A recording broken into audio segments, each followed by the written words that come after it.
Cari maklumat dan berita politik yang bebas, kupasan yang tepat, panas. Dapatkannya secara eksklusif hanya di Jom Channel. Komitmen kami, rentasan berita Isnin hingga Jumaat. Berbicara dan isu semasa, kami garapkan secara langsung. Panel-panel berkaliber dan profesional. Interaktif, pandangan anda kami raikan. Jangan lupa bersama kami di setiap hujung minggu dalam edisi khas mingguan. Jom Channel, moving forward, sharing a new experience. Jom Channel kembali memberikan rentasan berita terbaik untuk anda. Edisi 930, saya Zawaz Yusof, antara paparan utama. Parlimen bukan kelab mafia. UMNO dianggap hipokrit oleh pemimpin bersatu. Siapa semut yang mati dalam gula?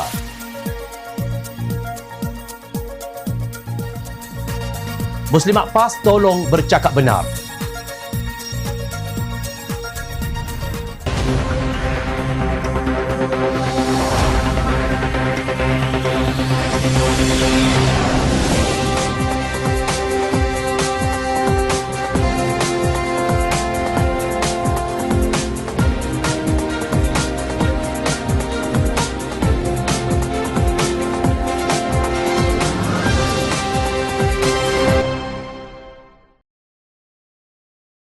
Assalamualaikum dan salam sejahtera.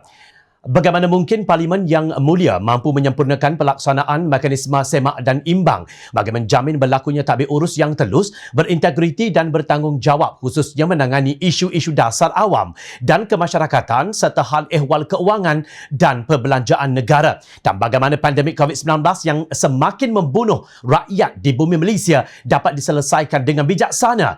13,215 kes positif tertinggi dalam sejarah semalam, bukan satu perkara main-main. 6,613 jumlah kematian, bukan satu pesta untuk kita rakyat marhain raikan, dan bukan juga drama jam 7 malam. Kedengarannya semalam, Dewan Rakyat telah mengedarkan takwim Parlimen bagi penggal ketiga Parlimen ke-14 yang dijadualkan berlangsung pada 26 Julai nanti. Menerusi takwim tersebut, persidangan Parlimen hanya akan membabitkan penerangan daripada Menteri Kabinet dan tiada sesi soal jawab sepanjang 5 hari bersidang. Justru itu, Timbalan Presiden Amanah Datuk Seri Salahuddin Ayub mengkritik jadual urusan majlis tersebut dengan menyifatkan Parlimen seperti sudah menjadi kelas tadika. Persidangan Parlimen yang ditetapkan pada 26 Julai hingga 2 Ogos 2021 hanya menjadikan Parlimen macam kelas tadika. Ini melanggar titah yang di-Pertuan Agong pada 29 Jun 2021 untuk membahas ordinan darurat dan melaksanakan semak imbang pentadbiran negara. Inilah perangai kerajaan gagal, katanya dalam satu hantaran Facebook beliau. Sebelum ini, Agong menitahkan agar Parlimen bersidang segera bagi membolehkan proklamasi darurat dan ordinan darurat dapat dibentang di Parlimen seperti yang termaktub dalam perkara 150/3 Perlembagaan Persekutuan. Beliau turut menzahirkan rasa simpati terhadap frontliners yang terjatuh ketika bertugas. Peristiwa yang menyayat hati itu berlaku di Pusat Penilaian COVID-19 atau CAC di Shah Alam. Lihat mereka berhempas pulas bersabung nyawa, tinggalkan keluarga, terdedah risiko kena jangkitan semata-mata untuk menjaga kesejahteraan rakyat. Diri sendiri pun sudah tak mampu bangun tetapi tetap jalankan tugas merawat pesakit, katanya dalam satu kenyataan. Itulah salah satu tanda rakyat yang prihatin. Selain membantu mereka yang menaikkan bendera putih kerana kelaparan. Kita tidak tahu sampai bila keadaan seperti ini akan berlangsung. Pemimpin di atas makin pekakkan telinga. Rakyat dibiarkan terus sengsara. Kerajaan masih percaya tidak gagal, cuma belum berjaya. Tempelaknya. Penganalisis politik Profesor Datuk Dr. Muhammad Agus Yusof berkata, di pihak kerajaan, ini peluang terbaik untuk menguji sokongan majoritinya. Dalam keadaan negara menghadapi pelbagai isu kesihatan dan ekonomi, kerajaan perlu mengesahkan legitimasinya dan mengembalikan fungsi Parlimen. Legitimasi kerajaan ini penting bagi memulihkan keyakinan rakyat kepada kerajaan, meyakinkan pelabur dan pasaran, menghentikan politiking dengan tekaan jajaran parti baharu, menghentikan spekulasi ahli Parlimen A atas tahu ahli Parlimen B menyokong siapa dan menstabilkan politik negara, katanya dalam satu hantaran di Facebook.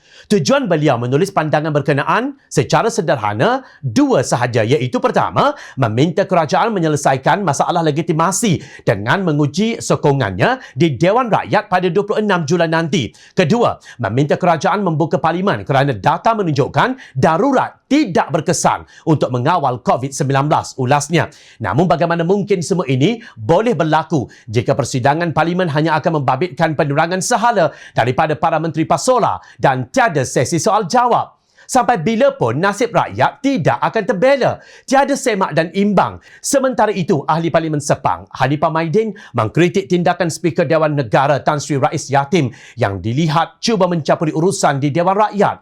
Ini susulan kenyataan Rais semalam yang memberi amaran bahawa segala langkah untuk membawa usul undi tidak percaya terhadap Perdana Menteri Tan Sri Muhyiddin Yassin tidak akan dibenarkan. Hanifah berkata tidak pernah lagi seorang Speaker Dewan Negara memasuki hal urusan di Dewan Rakyat. Dia, iaitu Rais Yatim, bukan Speaker Dewan Rakyat. Awak dia pergi sibuk urusan Dewan. Dia keliru ke tentang fungsi jawatan dia? Atau terlebih mengampu soalnya? Setakat yang saya tahu tak pernah dengar lagi seorang Speaker Dewan Rakyat buat kenyataan seperti dia kata. Apatah lagi Speaker Dewan Negara yang sibuk ceroboh wilayah Dewan Rakyat. Katanya lagi dalam kenyataan ringkas. Rais dipetik utusan Malaysia berkata, perintah tetap atau standing orders tidak membenarkan ahli parlimen menggerakkan usul undi tidak percaya yang dengan sengaja untuk memburukkan keadaan. Pelik. Memburukkan keadaan ikut celah mana sebenarnya? Bukankah sebagai sebuah negara yang berpaksikan demokrasi berparlimen, seseorang Perdana Menteri perlu mendapat keabsahan sokongan majoriti sebelum urusan lain diteruskan? Sebaliknya, Speaker Dewan Rakyat pula yang memandai-mandai mengatakan bahawa usul itu tidak mungkin dimasukkan ke dalam urusan majlis kerana semua usul mesti datang daripada anggota kabinet sahaja. Ingat, parlimen untuk mendengar keluh kesah dan denyut nadi rakyat, bukan kelab mafia atau samseng untuk ancam dan menggertak. Dalam tulisannya yang bertajuk Kukuhkan Kebersamaan atau Rakyat akan bertambah muak, pada 14 Julai lalu, Ketua Penerangan Bersatu Wan Saiful Wan Jan mengajak semua pihak berhenti bertelagah dan tumpu kepada usaha memerangi COVID-19. Menurut beliau, Ketua Penerangan daripada 13 parti dalam Kerajaan Perikatan Nasional bermesyuarat setiap minggu. Kami mendengar penerangan daripada menteri-menteri dan ahli-ahli akademik, antaranya pembentangan daripada Menteri Teknologi, Sains dan Inovasi Khairy Jamaluddin, Menteri Wilayah Persekutuan Tan Sri Anwar Musa dan Menteri Undang-Undang Datuk Seri Taqiyuddin Hassan. Selain dengar pembentangan daripada menteri, pihaknya juga memberi cadangan kepada mereka. Semua parti hanya ada satu tumpuan, iaitu jaga rakyat dan bina ekonomi. Semangat kebersamaan memang wujud di antara kelompok majoriti dalam Kerajaan Perikatan Nasional, katanya. Beliau berpendapat semangat kebersamaan sedemikian yang sebenarnya dikehendaki rakyat. Semua pihak berhenti bertelagah dan tumpu kepada usaha memerangi COVID-19. Maksud beliau yang bertelagah itu ialah kumpulan pimpinan UMNO yang kini berada di luar kerajaan. Ini dapat dilihat menerusi kenyataannya. Saya sudah banyak kali sebut bahawa jika orang politik terus bertelagah, rakyat akan muak dengan semua ahli politik secara keseluruhan, walaupun sebenarnya yang bermasalah hanya satu kluster kecil sahaja. Kita tolak tepilah kluster mahkamah yang ada agenda peribadi. Saya yakin rakyat nampak sifat hipokrit mereka yang terdesak mempergunakan jentera politik untuk selamatkan diri. Tetapi bagi yang lain-lain, bukankah lebih baik jika kita semua menangguhkan persaingan politik dan bersama-sama membela rakyat dan membina ekonomi supaya kita semua menang bersama, tegasnya. Terdahulu, Wan Saiful dalam kenyataannya berkata Bersatu menolak tuduhan Presiden UMNO Datuk Seri Ahmad Zahid Hamidi bahawa kerajaan telah gagal memenuhi aspirasi rakyat. Tuduhan-tuduhan beliau hanya merupakan ulang suara tomahan yang sering disebut oleh pembangkang terutama keadilan dan DAP, katanya.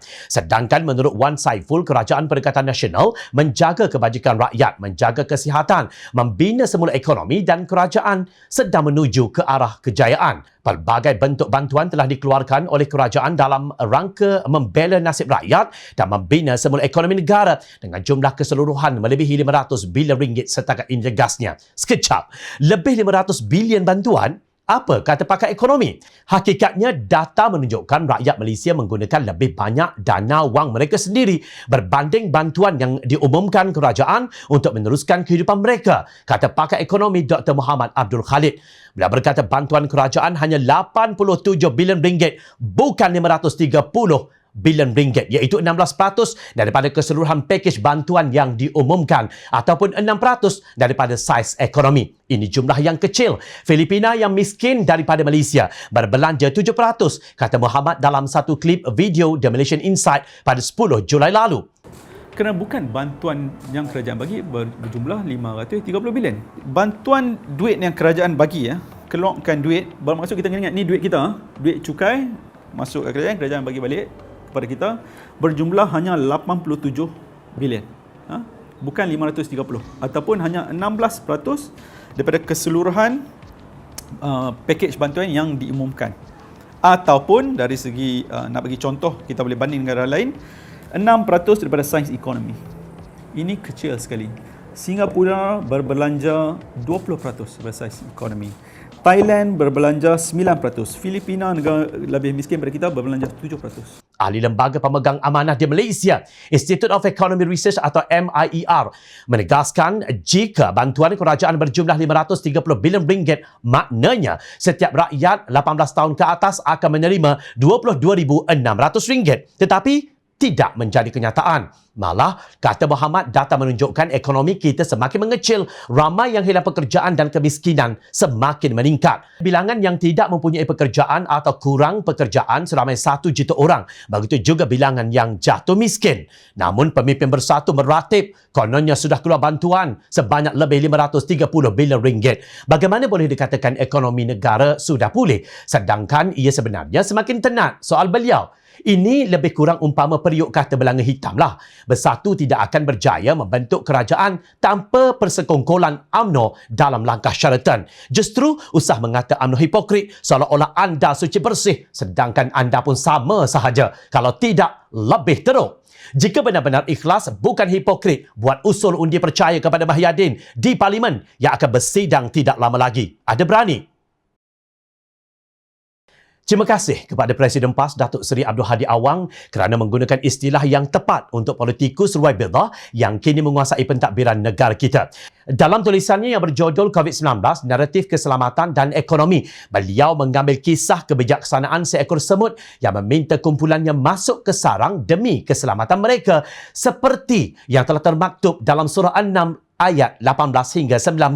Maralah angkatan itu hingga apabila mereka sampai ke Wa'adin Nam, berkatalah seekor semut, wahai sekalian semut, masuklah ke sarang kamu masing-masing. Jangan Sulaiman dan tenteranya memijak serta membinasakan kamu, sedang mereka tidak menyedari. Maka tersenyumlah Nabi Sulaiman mendengar kata-kata semut itu dan berdoa dengan berkata, wahai Tuhanku, ilhamkanlah daku supaya tetap bersyukur akan nikmat-Mu yang Engkau kurniakan kepadaku dan kepada ibu bapaku, dan supaya aku tetap mengerjakan amal soleh dan Engkau redai, dan masukkanlah daku dengan limpah rahmat-Mu dalam kumpulan hamba-hamba-Mu yang soleh. Presiden PAS itu menggunakan peristiwa tersebut sebagai analogi dengan apa yang berlaku di negara kita sekarang ini. Raja Semut meletakkan agenda keselamatan menjadi keutamaan kepada rakyatnya daripada mendahului peluang untuk mendapatkan makanan yang akan datang bertaburan, kata Hadi. Beliau merujuk kepada senarai keutamaan, iaitu perkara yang wajib dijaga, iaitu daruriyah yang diterbitkan oleh para ulama mengikut susunannya yang didahului oleh agama, diikuti oleh nyawa, akal, keturunan, maruah dan akhir sekali harta. Susunan ini membezakan antara Islam dengan teori ciptaan manusia yang melahirkan pelbagai ideologi. Semua ideologi ciptaan manusia meletakkan aspek harta dan kegiatan ekonomi menjadi tujuan utama, manakala mengumpulnya adalah keutamaan pertama dalam hidup sehingga mendahului perkara yang lain dan tanpa bermatlamatkan akhirat, alam yang kekal abadi, ujarnya. Beliau berhujah bahawa ekonomi berada dalam senarai yang terakhir. Hal ini demikian kerana Islam berkonsepkan tujuan manusia diciptakan untuk menunaikan ibadah, melaksanakan khilafah dan memakmurkan bumi dengan amanah yang menjadi bekalan dunia dan akhirat. Bagaimanapun, Hadi berkata, jika semuanya dapat diuruskan secara serentak, maka ia dilakukan secara bersama dengan sistematik. Apabila dibuat pilihan antara setiap keutamaan, maka hendaklah dilakukan mengikut tertibnya, seperti mana yang ditunjukkan pengajarannya oleh binatang semut yang diilhamkan oleh Allah Subhanahu Wa Taala dengan mengarahkan pengikutnya agar memasuki ke dalam lubang terlebih dahulu, sekaligus memilih untuk menangguhkan buat sementara waktu peluang untuk memungut rezeki makanan yang akan berselerak di lembahnya. Tegasnya, tinggi sungguh pujian Hadi terhadap dasar dan langkah kerajaan tebuk atap. Dalam tabir urus negara, umpama semut yang amat teliti dan teratur dalam mengurus kehidupan komunitinya. Walaupun adanya pelbagai bentuk sekatan, namun kerajaan tidak mematikan aktiviti kelangsungan hidup dengan cara yang terkawal. Hanya mereka yang kerjanya mencari kesalahan dan kelemahan sahaja memungut senarai sekatan tanpa peduli akan keperluan untuk kegiatan berjalan di lapangan rakyat. Namun begitu, ramai juga semut yang mati dalam gula dan ada juga manusia yang seperti itu. Binatang tupai dan kera memilih buah-buahan yang baik, namun ada manusia yang mencari buah-buahan yang buruk untuk dijual. Sangat malang kalau ada orang yang terus tertipu membelinya dan terpengaruh dengannya, katanya. Pada masa yang sama, Hadi menggunakan ayat tersebut untuk mencemuh pihak yang berbeza pandangan sebagai semut yang mati dalam gula, malah umpama manusia yang perangannya lebih buruk daripada tupai dan kera.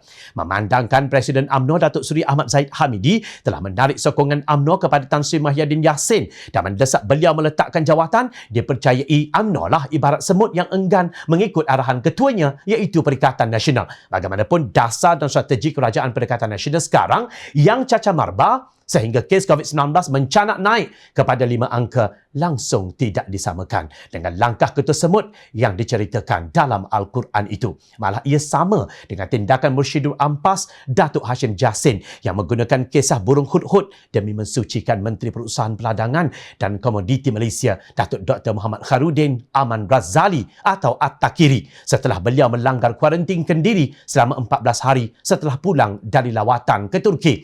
Berhentilah menunggang agama. Cukup-cukuplah menuding jari kepada kerajaan seolah-olah kerajaan gagal. Tetapi pada masa yang sama, merekalah sebenarnya yang gagal untuk membantu kerajaan, kata Ketua Penerangan Dewan Muslimat PAS Malaysia DMPM Dr. Najihatul Salihah Ahmad yang dipetik Harakah Daily 13 Julai 2021. Beliau dilaporkan menempelak dakwaan pihak yang mengatakan kerajaan gagal. Semua kaki tangan awam walaupun terpaksa bekerja dari rumah, mereka semuanya dapat melaksanakan tugasnya sebaik mungkin sebagaimana yang telah diberikan. Sistem pendidikan dan sistem ekonomi kita walaupun dalam keadaan yang terhad tetap masih boleh berjalan. Semua sistem penjagaan kesihatan walaupun ada pihak-pihak yang cuba menularkan seriusnya keadaan kes COVID-19 di kawasan Lembah Kelang, tetapi sistem pengurusan kesihatan, sistem perubatan kita masih boleh berjalan, katanya, seperti dipetik akhbar lidah rasmi PAS itu. Beliau kemudian membandingkan pencapaian pemberian vaksin kepada rakyat Malaysia berbanding Indonesia dan Filipina. Berdasarkan laporan pada 10 Julai, 10.7% daripada populasi rakyat Malaysia sudah diberikan vaksin penuh berbanding dengan Indonesia 5.5% dan Filipina 3.1% populasi masing-masing yang telah mencapai suntikan penuh. Lupakah Ketua Penerangan Dewan Muslimat PAS berapa ramai populasi Indonesia dan Filipina berbanding Malaysia?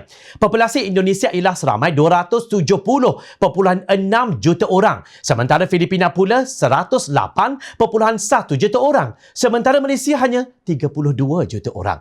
Jika hendak menggunakan data statistik, gunakanlah secara kredibel dan jujur, bukan membandingkan dengan negara yang populasinya jauh lebih besar daripada negara ini. Malah Filipina yang miskin pun lebih banyak membantu rakyatnya, iaitu sebanyak 7% daripada saiz ekonominya berbanding dengan Malaysia 6%, seperti yang disebutkan oleh pakar ekonomi Dr. Muhammad Abdul Khalid. Jom channel bersetuju bahawa ancaman COVID-19 ini bukan hanya berlaku di negara kita, ia adalah bersifat global. Semua negara sedang menghadapi ancaman pandemik COVID-19. Sudah sewajarnya kita sebagai seorang rakyat Malaysia yang bertanggungjawab sukakan kesejahteraan mahu kerajaan segera keluar dari kepungan bencana ini. Singapura sudah bergerak ke arah pemulihan ekonomi, tetapi Malaysia yang nampak hanya kegagalan di sana dan sini. Contohnya, menurut Bank Dunia, ekonomi Malaysia diunjur berkembang sebanyak 4.5% pada tahun 2021 berbanding unjuran 6.5% sebelum ini.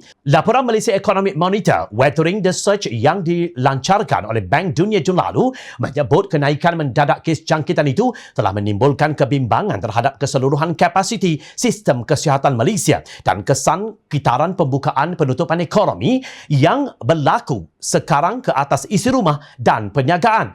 Ahli ekonomi kanan Kumpulan Bank Dunia bagi Makroekonomi, Perdagangan dan Pelaburan Syakiratih Syarifuddin berkata, sekatan pergerakan yang dilakukan sekarang ini akan memberi impak kepada ekonomi Malaysia dalam tempoh terdekat. Lampu bernama.